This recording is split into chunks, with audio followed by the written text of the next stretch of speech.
Assalamualaikum warahmatullahi wabarakatuh. Innal hamdalillah nahmaduhu wa nasta'inuhu wa nastaghfiruh. Wa na'udzu billahi min shururi anfusina wa min sayyiati a'malina. May yahdihillahu fala mudilla lahu wa may yudlil falan tajida lahu waliyyan mursyida. Asyhadu an la ilaha illallah wa asyhadu anna Muhammadan abduhu wa rasuluhu la nabiyya ba'd.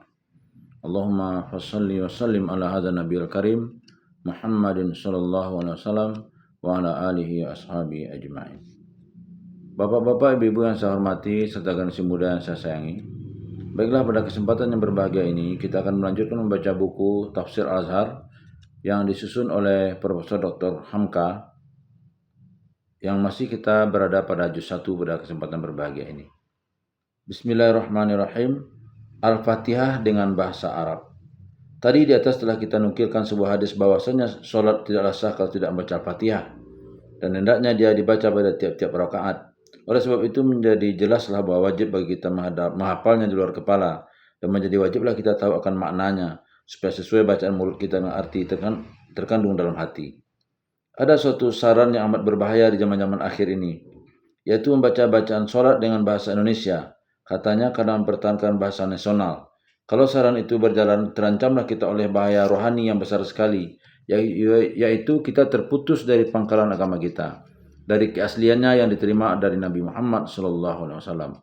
Kecintaan kita kepada bahasa dan bangsa kita bukanlah berarti merusakkan pusaka akidah dan kepercayaan yang telah kita anut. Di antara hidup kita sebagai orang Islam tidaklah dapat tanggalkan dari Al-Quran. Kata-kata yang menyarankan sholat dengan bahasa nasional itu dengan tidak disadari adalah sisa-sisa peninggalan penjajahan yang 350 tahun lamanya mencoba merubah cara kita berpikir. Di dalam bangsa penjajah mencoba menghilangkan pengaruh bahasa Arab itu, penjajah berusaha keras memasukkan bahasanya sendiri. Sampai saat sekarang ini, 1965, sudah 20 tahun kita mencapai kemerdekaan bangsa. Masih ada orang yang sukar berbicara dalam bahasa nasionalnya dan lebih gampang lidahnya berbicara dalam bahasa Belanda. Padahal prama sastra dan tata bahasa kita yang berpokok pangkal dari bahasa Melayu lebih berdekat dengan bahasa Arab daripada dengan bahasa Belanda. Kalau kita dalam bahasa kita menyebut nama negeri Bukit Tinggi, bukan High Mountain yang kalau diartikan ke bahasa kita menjadi tinggi bukit. Kalau kita menyebut dalam bahasa kita rumahku, dalam bahasa Arabnya pun disebut baiti, yang artinya rumahku juga. Bukan Medin Huis yang berarti saya rumah, atau aku rumah, sehingga untuk lebih dipahami terpaksa ditambah menjadi saya empunya rumah. Meskipun barangkali kita bangsa-bangsa Indonesia kemudian memeluk Islam dari bangsa Persia dan bangsa Turki, namun lidah bangsa kita dalam mengucapkan bahasa Arab tidaklah kalah dengan lidah mereka. Malahan kadang-kadang lidah bangsa kita lebih fasih. Ini diakui oleh bangsa Arab sendiri. Namun begitu dari bangsa-bangsa itu tidak ada percobaan hendak menukar bacaan sholatnya dengan bahasa mereka sendiri. Di satu masa ada gerakan Su'ubiyah namanya di Persia, yaitu kira-kira pada abad ke-3 dan 4 Hijriah, yang maksudnya hendak memungkiri kelebihan bangsa Arab dari bangsa-bangsa yang lain yang tergabung dalam Islam. Namun tidak ada gerakan hendak menukar bacaan sholat bahasa Arab itu ke dalam bahasa Persia. Memang ada seorang imam besar Islam, Imam Hanafi, pernah menyatakan ijtihad bahwa tidak mengapa jika orang yang baru masuk Islam belum sanggup membaca Al-Fatihah dalam bahasa Arabnya sebelum dapat dan lafaz, kata beliau, bolehlah sementara dia memakai bahasa Persia. Tetapi fatwa beliau itu tidak mendapat sambutan. Malahan murid-murid mengatakan pendapat yang membantah pendapat itu lebih baik diam mendengar imam membaca sebelum pandai membacanya daripada membacanya dengan bahasa lain yang bukan bahasa aslinya. Sedangkan menukar lafaz Al-Fatihah meskipun dalam bahasa Arab juga tidak sah, apalagi menukarnya dengan bahasa lain. Dan sudah sepakat ahli-ahli penyelidik bahwa satu bahasa kalau telah dipindahkan ke bahasa lain tidak lagi tepat menurut maknanya. Karena siasat hendak memisahkan diri dari pengaruh Arab, Mustafa Kemal Atatürk pernah memerintahkan menerjemah azan ke bahasa Turki. Tetapi setelah dia mati dikembalikan orang ke bahasa Arab karena dengan diterjemah itu telah hilang sari dan pengaruhnya.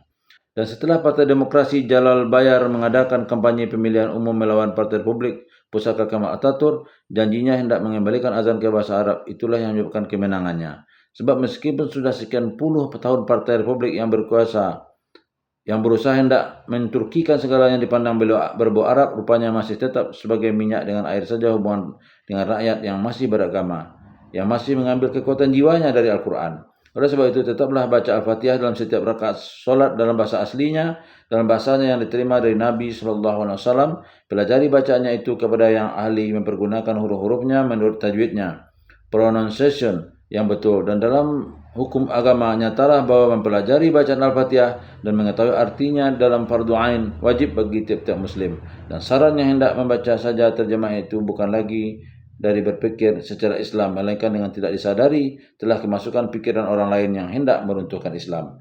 Kalau kita merasa berat menerima pendapat Imam Syafi'i radhiyallahu anhu yang mengatakan wajib bagi setiap muslim mengetahui bahasa Arab, namun di dalam melakukan sholat dengan segala bacaannya dan khusus mengenai bacaan Al-Fatihah, berpikir secara Islam yang sehat pasti menerima apa yang dikatakan Imam Syafi'i itu. Betapa tidak, sedang solat adalah tiang agama. Dalam solat kita menghadapkan wajah hati kita kepada Tuhan, mengemukakan segala puji-pujian dan permohonan sebagai yang tersebut di dalam Al-Fatihah itu.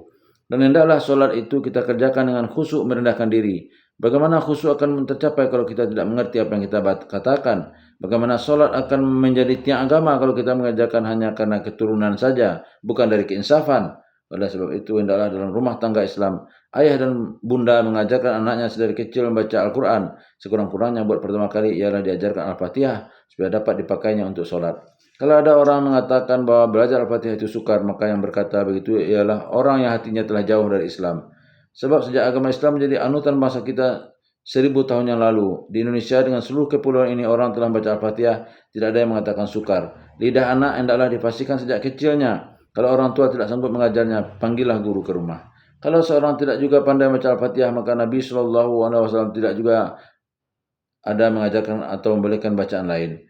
Menurut sebuah hadis yang dirawikan oleh Abu Daud, An-Nasai, Imam Ahmad, Ibnu Jarud, Ibnu Hibban dan Ad-Darqutni, anna rajulan jaa ila Nabi SAW faqal inni la astati'u an akhuza minal Qur'ani syai'an fa'allimni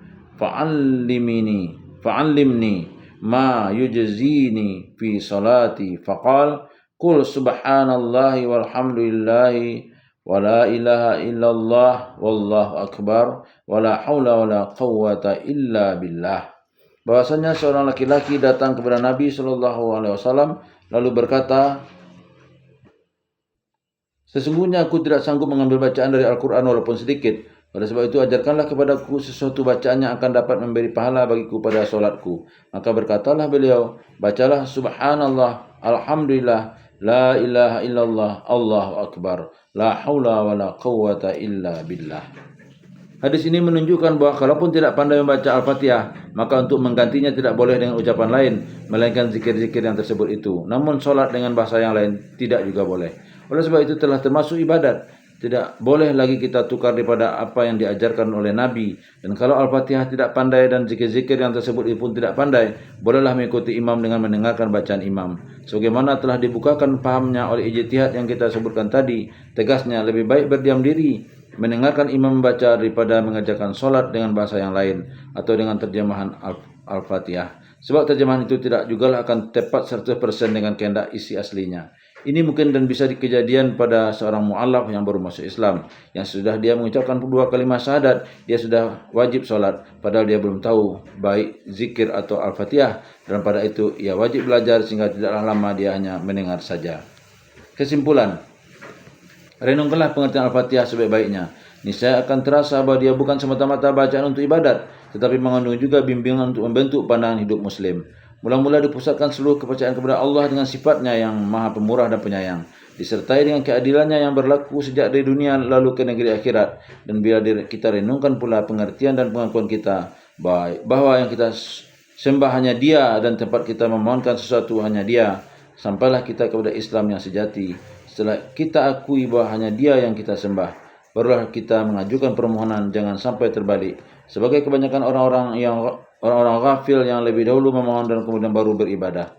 Sesudah pengakuan yang demikian, kita kemukakan permohonan yang pertama dan utama, yaitu meminta ditunjuki jalan yang lurus. Maka tidaklah kita meminta kepada Tuhan agar diberi benda, diberi roti buat makanan hari ini sebagai bacaan solat orang Kristen. Karena apabila mengenal makrifat kepada Tuhan telah mendalam, tidaklah kita mengemukakan permohonan yang kecil-kecil dan remeh itu lagi, melainkan kita minta yang pokok, yaitu jalan lurus dalam menempuh hidup. Dan apabila permohonan itu telah kita iringi supaya dikarunia jalan yang dinikmati, timbullah pada kita cita-cita yang tinggi di dalam martabat iman, setara dengan kehidupan rasul-rasul, nabi-nabi, syuhada dan solehin. Bahkan di dalam surah Al-Furqan, surat 25 ayat 74, kita disuruh berdoa yang jangan tanggung-tanggung, jangan halang kepalang. Kita disuruh berdoa agar Tuhan menjadikan kita imam dari orang-orang yang muttaqin.